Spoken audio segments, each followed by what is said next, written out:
Buenos días, María, ¿cómo estás? ¿Cómo te va?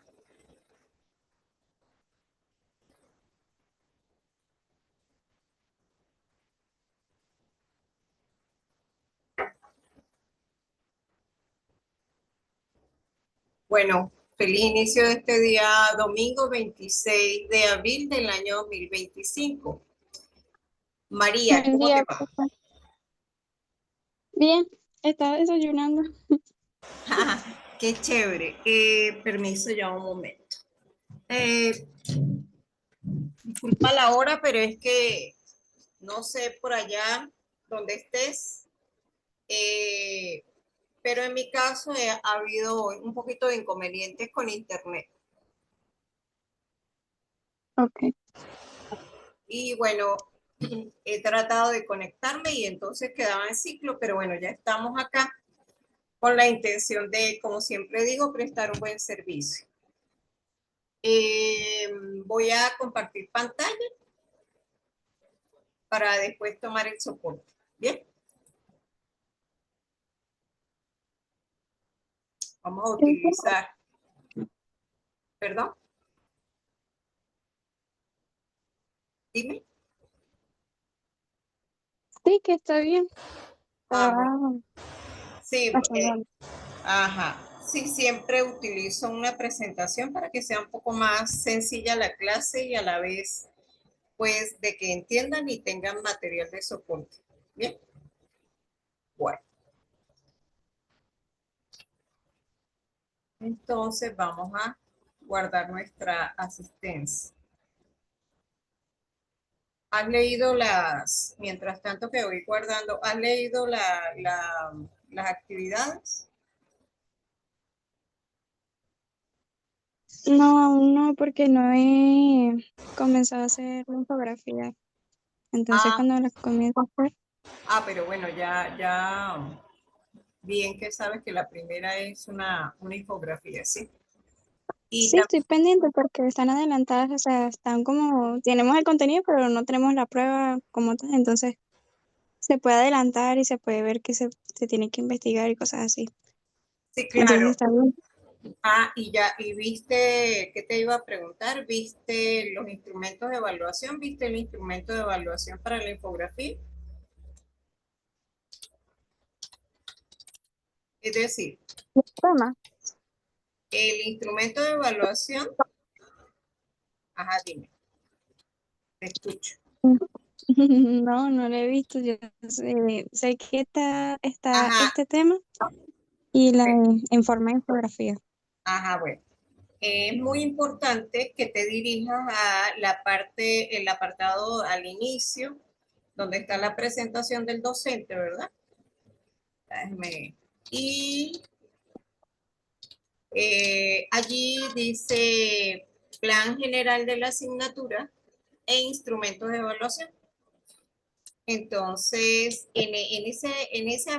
hay varias carpetas y allí puedes leer que dice, hay una carpeta que dice, si le das clic a plan general de la asignatura de instrumentos de evaluación, te van a salir tres carpetas y vas a escoger justo la carpeta que dice instrumentos de evaluación. Y ahí estás dividido, ¿verdad? El que es dirigido a ustedes, a los estudiantes, así como el que dirigía aquí a DACE Mérida, de donde soy yo. Bien. Y sí me gustaría que lo viera. Es importante que lo veas para que sepas que se te va a evaluar. ¿Oíste? Ok, ok. Y hablando de las otras actividades, me han comentado que usted hace evaluaciones muy dinámicas, como cuestionarios así bonitos. O nosotros tenemos esas actividades. Lo que pasa es que en el caso, el semestre pasado fue chévere, o sea, se utilizó las herramientas H5P, ¿verdad? Se utilizaron, sin embargo, allí hay un pequeño inconveniente que tiene que ver con que el alumno, o sea, no hay una opción como tal en la plataforma para que hay que estar pendiente de cuando se meten para bloquear la entrada del alumno, pues se elabora un poquito más y pues no es tan objetivo debido a que el estudiante puede tener la oportunidad de entrar varias veces y esa no es la intención. O sea, la intención es que usted haya entrado una sola vez y culminó su actividad y esa fue la calificación que obtuvo. No ensayo y error, que varias veces, entonces ahí es donde está el detalle, ¿ves? Y pues nosotros los profesores por lo general pues bloqueamos al alumno, pero en este caso nos sugirieron que no, que no lo hiciéramos así, ¿ves? Eso es lo que pasa. Sí, sí por lo general trabajo con cuestionarios, H5P y otros libros. Es interesante, pero el detalle es ese. Y bueno, justamente por la intención de que el semestre trae siempre sus vaivenes, se alarga un poco el periodo de inscripción, pues entonces yo dije, bueno, vamos a colaborarles un poco con que realicen una infografía, que es un poco más sencillo, pues. Sí, pues sí es más sencillo, Sí, pero está bien, es un estoy de poquito, acuerdo.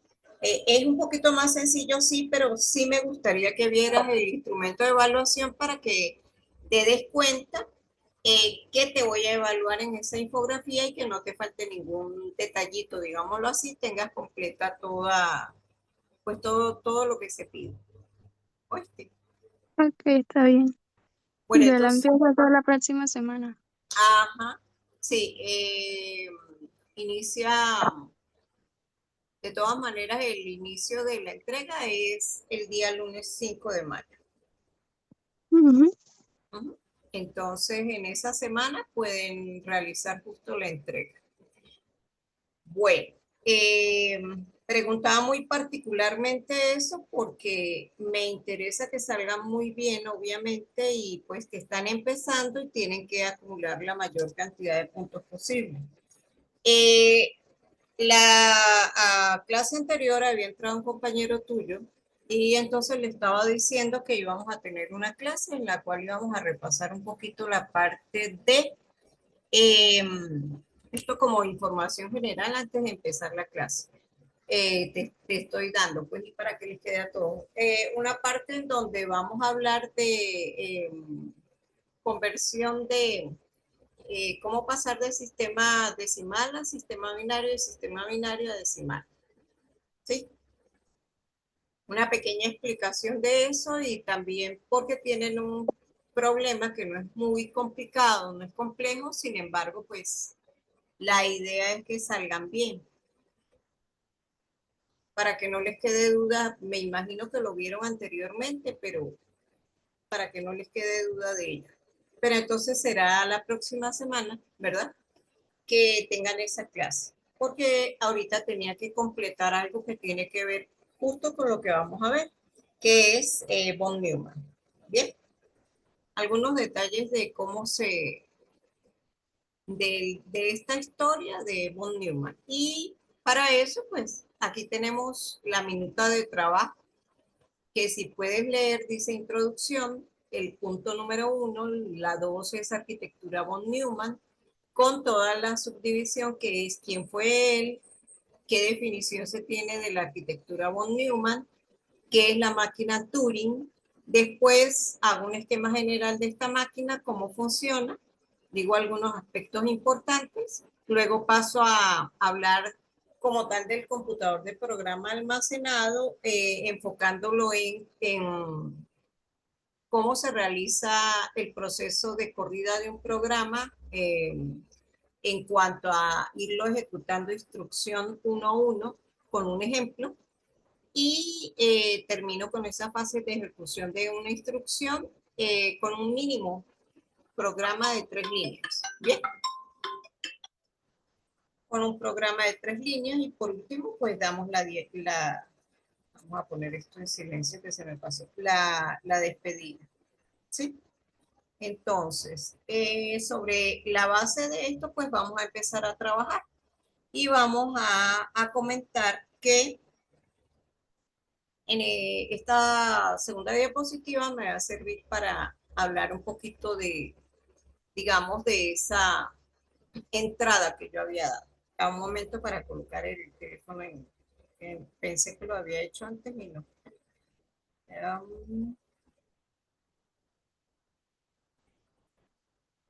Listo.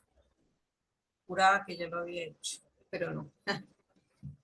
No, es que como estaba con la cuestión de conectarme y no me podía conectar, se me pasó lo del teléfono. Bueno, ¿qué tenemos por acá? Tenemos por acá de explicar o de recordar en nuestra introducción, hagamos el enlace de parte de las clases que he dado con la de hoy. Y más, bueno, qué bueno que tú entraste y entonces te corresponde como dar una entrada al tema. Decía yo en las clases anteriores que lo básico que uno puede ver cuando está hablando de un computador son, bueno, aquí hay tres, pero digamos cuatro cosas. Esto que está aquí, que es la torre o la CPU, ¿verdad? El monitor, el teclado y faltó aquí el ratón, pero y el ratón.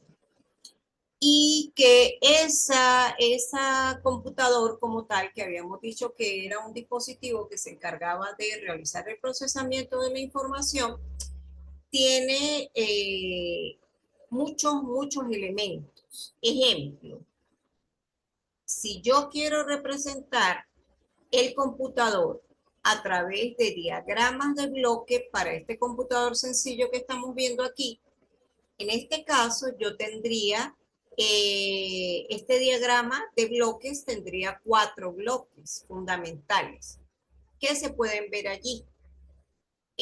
Dispositivos de entrada, dispositivos de salida, la unidad central de proceso que está conformada, que sería esta torre que está aquí, que es la CPU. ¿Por qué? Porque internamente allí en el chasis se encuentra pues todo lo que sabemos que es tarjeta madre y allí en ella está integrado el procesador. Y dentro de internamente en la computadora vamos a tener a la unidad de control, una memoria central y la unidad aritmético-lógica, que es la que se encarga de realizar las diferentes operaciones. Pero a su vez también podemos tener una memoria externa que pudiera ser que fungiera como, pudiera ser una memoria caché u otro tipo de memoria que es externa a ella. Y si nosotros tomamos este chasis, ¿verdad? En la parte exterior, en la parte de afuera, podemos ver diferentes conectores. Aquí lo que pasó fue que se le quitó la tapa, ¿verdad? Y se empezaron a ver todos los conectores para teclado, para las diferentes dispositivos. Ejemplo, yo acabo de conectar, ¿verdad? Unos auriculares, entonces también tiene su conector para auriculares. Yo en este caso estoy trabajando con una laptop y sí lo tiene, así como las diferentes entradas que me permiten realizar la conexión, la conexión por USB de ratón, ¿verdad? Sí. Y también del monitor. En este caso, que es lo básico que estoy utilizando, acá yo estoy utilizando, ¿verdad? También el teclado. Y esta que tengo aquí, esta laptop, pues funge como lo que estamos hablando de este ejemplo, ¿sí? Entonces estaría utilizando los conectores correspondientes para ella. Sabemos muy bien, ya va. Sabemos muy bien que para auricular, ¿verdad? Tengo esto, permiso para volverlo a conectar. Porque a veces por la mismo problema de conectividad, no se escucha bien, pero por eso coloqué los auriculares. Bueno, y entonces, en el caso de, si nosotros tenemos nuestro ratón, pues sabemos muy bien que tenemos un puerto, ¿verdad? Un puerto USB que se está utilizando como tal. Uh-huh. ¿Tienes alguna pregunta hasta ahorita? No, no, estoy bien. ¿No hay preguntas entonces? ¿Todo bien? No hay preguntas. Muy bien. Entonces, pasémonos para acá y podemos ver aquí, ya va.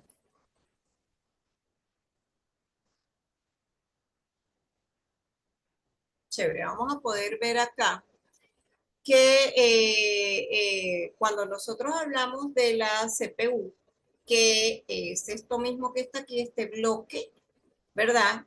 Tal vez no vemos algunas cosas. Pues quise representarlo de esta manera para que se pudieran ver los registros también. Y que en la unidad de control tenemos también unos registros específicos que son el contador de programa y el de instrucción. Aparte de eso, vimos que el bloque memoria está representado por la principal, que es la RAM o la ROM, así como la caché que se interpone entre la CPU, ¿verdad? Y la memoria principal. ¿Por qué? Porque esta es como una especie de auxiliar de la memoria principal y toma como una copia para tener como que los datos allí que sea, como ella es un poquito más rápida, que la memoria principal sea un mejor acceso para realizar el procesamiento de información. Y aquí en el lado izquierdo, en la parte inferior, quise hacer la representación de lo poco que expliqué acerca de la tabla de memoria, en donde la columna que está en rojo me va a representar a la dirección de memoria. Si te das cuenta, esto está en binario. Dice 000, hay 3, 6, 9, creo que hay 9 o 10 dígitos binarios. Sabemos que son binarios porque son no ceros o unos, que es trabajar en el lenguaje de máquina, ¿verdad? Aquí empieza dirección 1, dirección 2 y así sucesivamente hasta la representación de la última dirección en donde todos los bits, que sabemos que el bit es la unidad mínima de información, están completamente llenos. Y por acá entonces al lado derecho, en su lado derecho vamos a tener el contenido o lo que es lo mismo, la información en cada una de esas celdas, viendo la memoria como un espacio que me va a permitir almacenar, ¿sí? Almacenar información. ¿Alguna pregunta? ¿No? ¿Todo Oh. bien? Y por acá, chévere, entonces sigamos. Y por acá tenemos los dispositivos de entrada y salida que habíamos dicho que podían ser de entrada y salida o mixtos. Y en cuanto a estos bloques que tenemos básicos, que son 3 subsistemas, ¿verdad? Que sería el subsistema memoria, el subsistema de dispositivos de entrada y salida, y el subsistema CPU, si lo queremos ver en 3 bloques nada más, porque dispositivos de entrada y salida lo podemos tomar como uno solo, como esto que está aquí, pues ellos se interconectan a través de buses de datos, de dirección y de control para poder establecer las conexiones entre ellos. Eso lo habíamos visto en las clases anteriores de manera muy resumida y pues el día de hoy vamos a tratar como tal de quién fue von Neumann, cuáles fueron sus contribuciones y básicamente con qué se empezó a trabajar como tal para poder llegar a lo que nosotros llamamos computador de programa almacenado. Vamos a seguir aquí con la otra diapositiva. Y bueno, podemos ver entonces acá a mano derecha a von Neumann con el computador de programa almacenado que fabricó en el año 1945, donde sencillamente la palabra lo dice, programa almacenado. Quiere decir que él introdujo la idea de manejar qué cosa, que sencillamente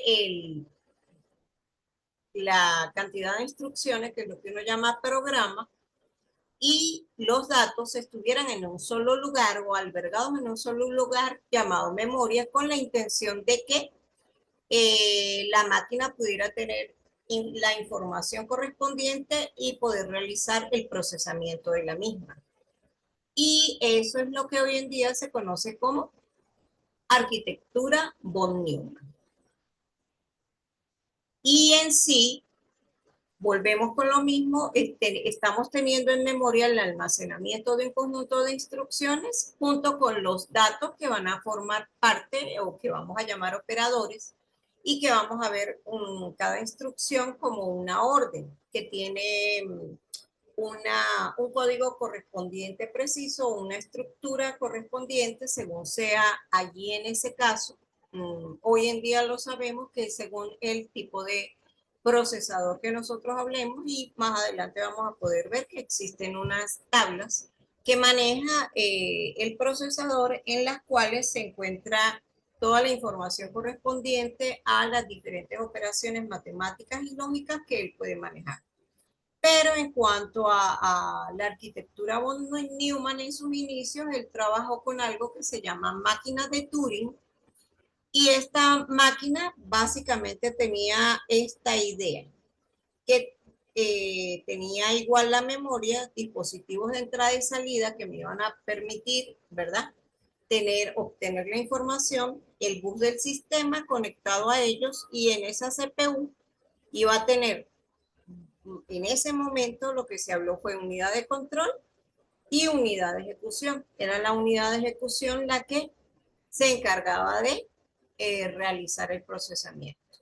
Aquí abajo, a mano derecha inferior, podemos ver la máquina de Turing, que hoy en día bueno, lleva el nombre de quien la creó. Sin embargo, eso tiene una historia bastante larga que viene con, digamos, con cuestiones, casi todo, gran parte de los avances en la parte de computación están muy relacionados con los conflictos bélicos. En este caso, pues, tenía que ver en Alemania con el señor Hitler. El, había una máquina llamada Enigma que tenía encriptadas toda la información que enviaban los alemanes, porque antes se trabajaba pues de esa manera, y pues se fueron creando máquinas para poder, fueron unos polacos básicamente quienes pudieron desencriptar las informaciones que manejaban los alemanes en ese momento, y se llamó a eso bomba, se le llama. Y así, fue pasando el tiempo, cuando en el año 1936 este señor conoció a unos polacos que habían sido, sí, estaban en el exilio, asilados y creo que se reunieron en París, y entonces comenzaron a ver como que el diseño de lo que ellos tenían, hasta que Turing, ¿verdad? Que era un matemático, para el momento él creó esta máquina que estaba fundamentada en una cinta infinita, larga, que pues hacía las veces de lo que nosotros llamamos hoy memoria, en la que podían estar escritos básicamente tres símbolos, y por eso se le llamó máquina de tres símbolos, que eran o un 0, o un 1 o un espacio en blanco. Y ahorita vamos a ver un poquito rápidamente el funcionamiento, porque la intención es hacer un poquito de historia y que ustedes recuerden, porque este señor es muy importante nombrarlo, ya que sentó las bases de lo que uno conoce como las teorías de computación. ¿Okay? Por eso hago mención al amigo Turing, Alan Turing. ¿Alguna pregunta? ¿No? Eh, Eso de Alan Turing y von Neumann es historia y pues está interesante. Sí, sí, es muy interesante. Más de la época bélica, Ujú. donde tenían todas esas máquinas gigantes para Sí, hacer inmensa. sus acciones. Hay un video que luego les voy a dejar de recomendar, para recomendarles, pues, o, bueno, es cortico, y ahí se ve como hoy en día este, la han tratado de replicar. Muy interesante, y entonces va escribiendo los ceros y los unos. Solamente para que lo observen, es rapidito, lo voy a dejar allí para que lo observen, muy interesante. Eso hará unos 2, 3 años que está en una página de internet, pero interesante la historia, y pues sí, nosotros tenemos que conocer muchas cosas de la historia, porque Si te das cuenta, aquí estamos hablando de ceros y unos y volvemos otra vez a lenguaje binario como tal. Entonces, mira, la intención, ¿verdad? Era que esta era la cinta, podía tener espacios en blanco, como lo ves aquí, ceros o unos, y ella pues, en sí aquí no se ve, pero ella tiene una tabla en la cual puede tener las instrucciones. Las instrucciones, ¿cómo funciona? Es decir, ella puede moverse a la derecha o a la izquierda según sea la lectura del carácter correspondiente, bien sea cero o bien sea uno. Y en este caso lo que nos dice es que si hay un uno, pues yo voy a escribir un cero, y que si yo leí un uno, escribo un cero y me muevo derecha o izquierda. Y aquí se ve cómo esas son las tres instrucciones que hay que tienen que ver con cuando reconozco un espacio en blanco, el cero o el uno. Y esto ocurre o para hasta que se haya leído todo el total de la cinta. La cinta se le llama cinta infinita porque representa la memoria y es ahí donde tiene o mantiene la información. ¿Alguna pregunta? No, Chévere. Esta es como una entrada nada más a lo que es. ¿Por qué motivo? Porque recuerda que estamos hablando de computador de programa almacenado y estamos tratando de entender en qué se basa la arquitectura von Neumann. Entonces ya sabemos muy bien que en este caso la memoria es la cinta. ¿Okay? Tiene por supuesto un lector, tiene un cabezal que es el que va a ir recorriendo e identificando cada uno de los elementos de la cinta. Y si te das cuenta, estas divisiones que están aquí hacen las veces de lo que teníamos por allá cuando, aquí, cuando nosotros veíamos bits y direcciones en memoria. Pero entonces ella aquí, ¿sí? Es más o menos lo mismo, lo único es que esta está dividida en dos, ¿ok? Pero cada una de las celdas mínimas donde aparece un 0 y un 1, por eso se conoce el bit como unidad mínima de información. Bien, ¿sí? Ajá, y entonces tratando de enlazar la historia que tenemos con computador de programa almacenado, pues sencillamente va a pasar que si yo tengo va a pasar chévere, va a pasar que si yo tengo un programa o un conjunto de instrucciones, se necesita que haya almacenado las diferentes instrucciones que puede reconocer el procesador, ¿verdad? Y como tal, para saber qué va a hacer y qué operación va a realizar en un momento determinado. Entonces aquí lo que quise fue representar esas tablas. Para la máquina de Turing también había un grupo ya no tan grande, reducido de instrucciones, y en este caso tomé el ejemplo de un coprocesador que es el Intel 8087. Hay algunas que tienen que ver con, eh, son matemáticas básicamente las que están aquí. Pero ella tiene muchas, también están las lógicas, ¿bien? Está el significado, aquí tiene que ver con redondeo, ¿verdad?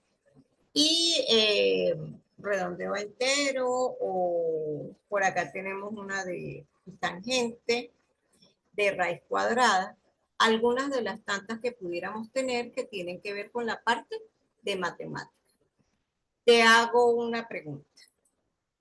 Mm, Si nosotros hablamos de que la unidad aritmético-lógica, porque decimos aritmético de operaciones matemáticas, suma, resta, multiplicación, división, y todas las que podemos ver como las trigonométricas, que es tangente, secante, cosecante, o arcoseno, arcocoseno, todas ellas, ¿qué me pudieras tú pensar o decir acerca de las operaciones lógicas? ¿Con qué tú lo relacionas? yo creo que se va dirigiendo más a la parte de procesamiento de memoria, porque Mm, si hablamos de las aritméticas y lógicas, pues son procedimientos matemáticos, en mi opinión. No sé si estoy errónea. Y las lógicas, pues son como la parte de memorias, que si se extrae, si es volátil o es caché, creo, no sé. ajá, muy bien. Bueno, ya nos están avisando qué tiempo nos queda. Ahorita seguimos con esto. Ajá, pues básicamente es cuando tú tienes un programa, una instrucción que como tal te maneja una condición. Vamos a poner un ejemplo, ¿sí? Si A es mayor que B, entonces tú tienes almacenado el valor de A, tienes almacenado el valor de B y estableces una comparación. Dice, si A es mayor que B, entonces, y bueno, realizas un conjunto de Ah, instrucciones. Entonces, si A es mayor que B, te va a dar una bandera, digámoslo, con un valor que es verdadero, que puede ser identificado como un 1 a nivel de son, voltaje, a nivel de son voltaje. bucles incondicionales Ajá, o permiten exactamente. el flujo de la información en la computadora. Exacto, pero entonces eso me va a permitir saber para dónde voy yo, como tú estás diciendo. Entonces paso por aquí si eso se cumple o paso por allá si eso no se cumple, ¿sí? Ok. Entonces aquí podemos ver que podemos ver cortico que para procesar una instrucción se cumple, bueno, aquí está solamente dos, ¿no? Ciclo de búsqueda y ciclo de ejecución. Ujú. eh, es necesario irlo recorriendo. Se empieza a ejecutar el programa, que sería lo que es el cuerpo como tal. Tiene un inicio, va a tener un fin, pero traemos la siguiente instrucción. ¿Eso que me va a ayudar en este caso? Pues el registro de instrucción, el contador de programa, y también tiene que haber un registro que es el que me va a indicar el estado sobre qué funge ese estado, pues que yo puedo saber en qué condición está la instrucción, si fue ya realizada o no, y si se puede pasar a la que viene. Eso lo hace hoy en día pues la unidad de control y ahorita vamos a ver mm, algunos elementos fundamentales de la unidad de control. Y bueno, aquí tenemos que lo que te decía, que básicamente son dos etapas que son, acá está en inglés, instrucción de memoria y ejecutar, execute y fetch. Ajá, vamos a ver por acá, ¿verdad? Un poquito más largo cómo se realiza el ciclo de instrucción. Y entonces aquí vamos a ver un conjunto de participantes que ya te había explicado, como o bien sea la memoria principal, ya, o bien sea la memoria principal, creo que ahí lo ves bien o no lo ves bien. Ya. Aquí tenemos el proceso de extracción, pero entonces básicamente cuando yo voy a extraer los operandos, lo puedo hacer de los registros internos o de memoria principal. ¿Por qué? Sí, sí. Porque yo puedo tener una memoria caché y allí esa memoria pues trabaja con registros, ¿ves? Y ha tenido como una copia de la memoria principal hoy en día, ¿no? Y entonces aquí está todo el proceso un poquito más señalado y aquí donde se ve que es básicamente extraer y operar con datos, almacenar información por supuesto, y por eso es que son tan importantes los dispositivos de entrada-salida. Por acá vamos a ver cómo, ya, vamos a ver cómo la unidad de control trabaja a través de elementos fundamentales con ese bus de datos e instrucción, ¿verdad?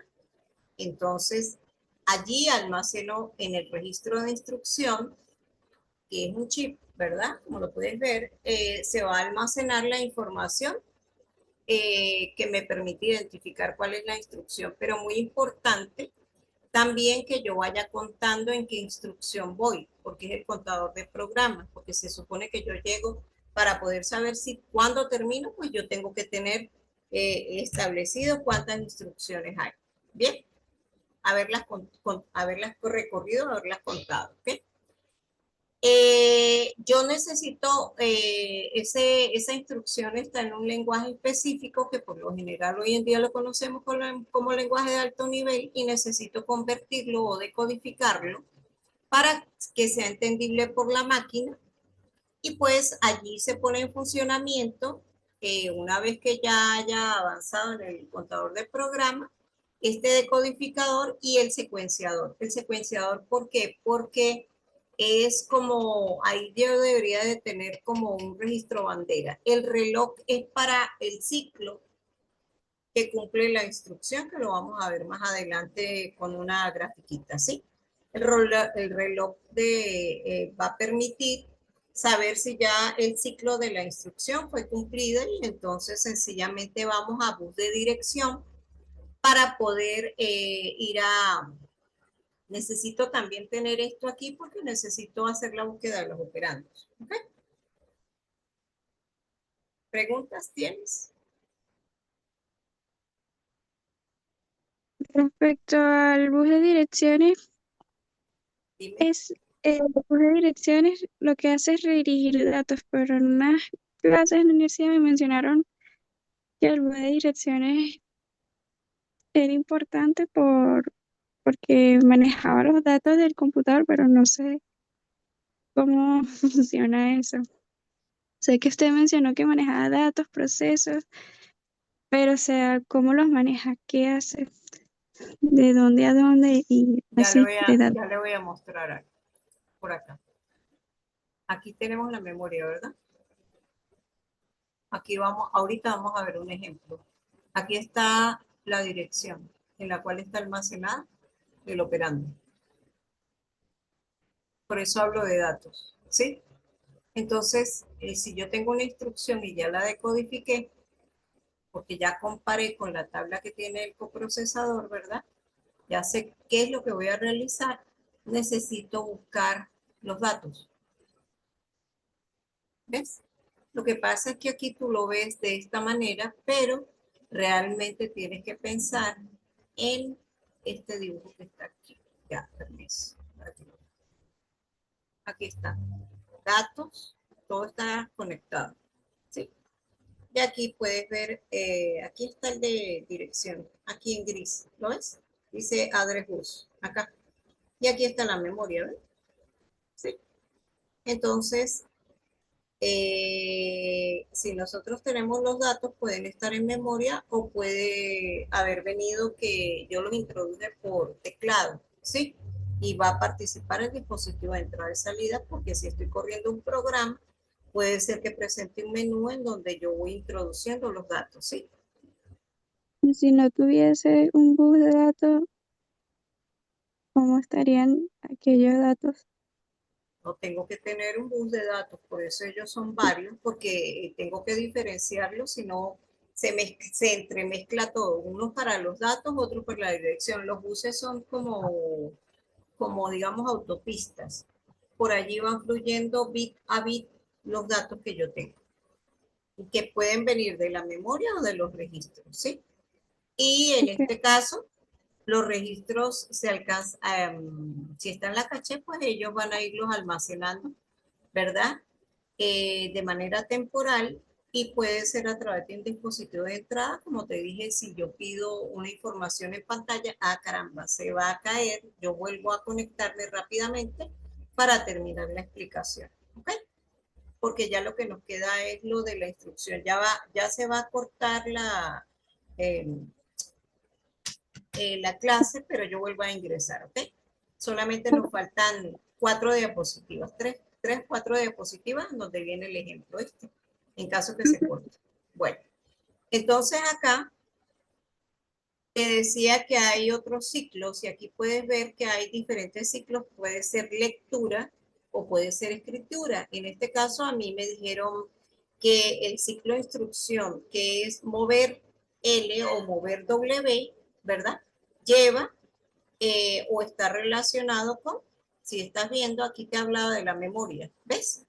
Porque si yo necesito leer una información, necesito ir a una dirección en memoria, entonces se pone en funcionamiento